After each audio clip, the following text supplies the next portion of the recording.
Hi, I'm Molly, I'm deafblind. I'm really excited that today I'm going to be showing you vegan baking.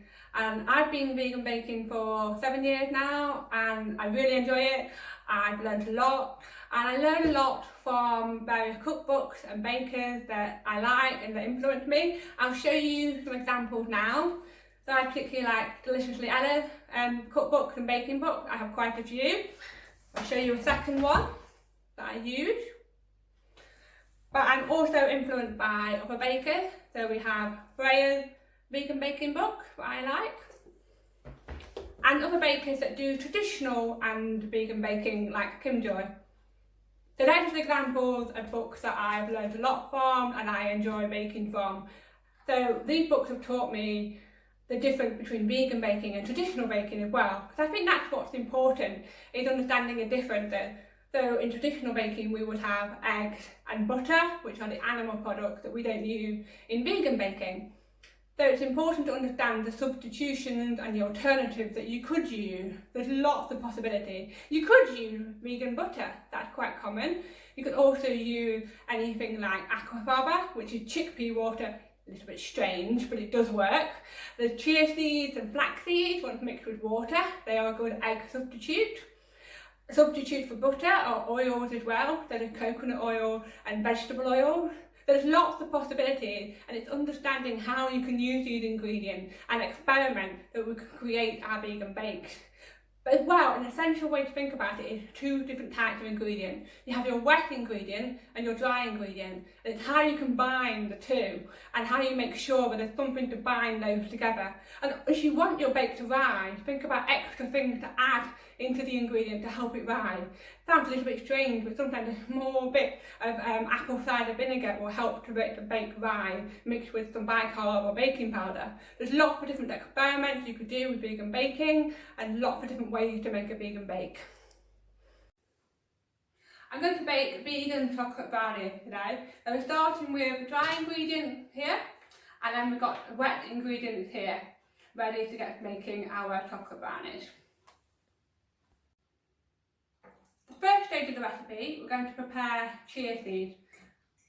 These are chia seeds, they're really small, and when you add them to water, which is in my bowl here, they will expand. But they take time to expand, so it's important to do it at the beginning of a recipe. So I'll add them now.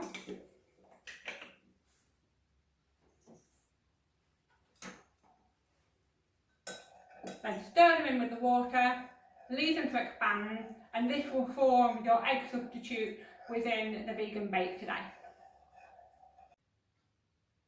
We're going to move on to the dry ingredients now. So I've already weighed them out ready. So we have flour, plain flour here. Now you could substitute this for a gluten-free flour if you are allergic to gluten and wheat. That's absolutely fine. Any type of flour there will work brilliantly. We then have sugar here. I have a light brown sugar today, but you could use any type of sugar that you like. Often in vegan baking they may use syrup, like maple syrup or golden syrup for sugar as well. That's an option. And then, importantly, in the third bowl we have what's called cacao powder. And cacao powder is a more natural form of cocoa powder, but you could use a dairy-free version of cocoa powder as well. Absolutely fine. Now I already have bicarb in the bowl ready, so I'm going to add my dry ingredients ready into the bowl. Cacao powder, sugar, and then we have flour ready to start mixing them together.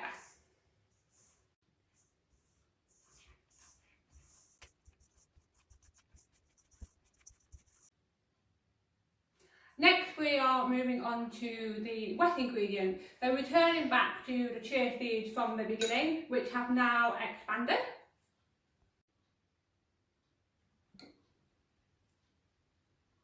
So that is going into our dry ingredient.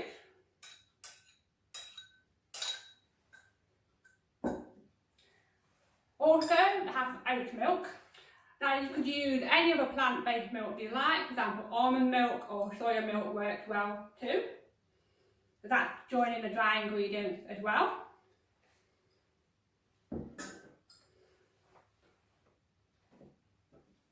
And then lastly, I have coconut oil ready in here, which is a bit like your butter substitute in traditional baking.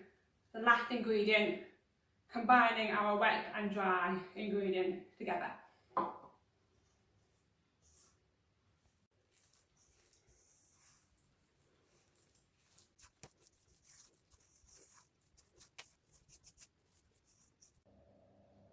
So my chocolate brownie mixture is ready now to go into the tin for the oven. Now as you can see, the mixture looks a bit different to a traditional baking mixture.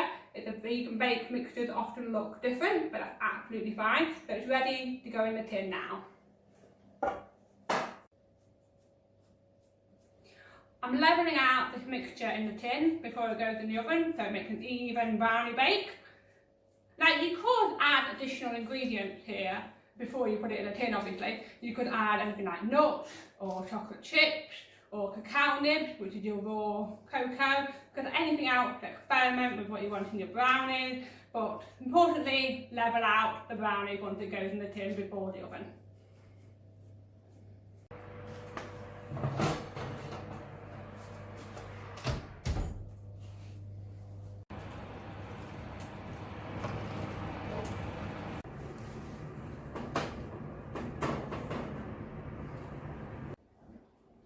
And there you have it, simple vegan chocolate brownies. They're good fun, baking's about enjoying, and it's about sharing the love of baking as well.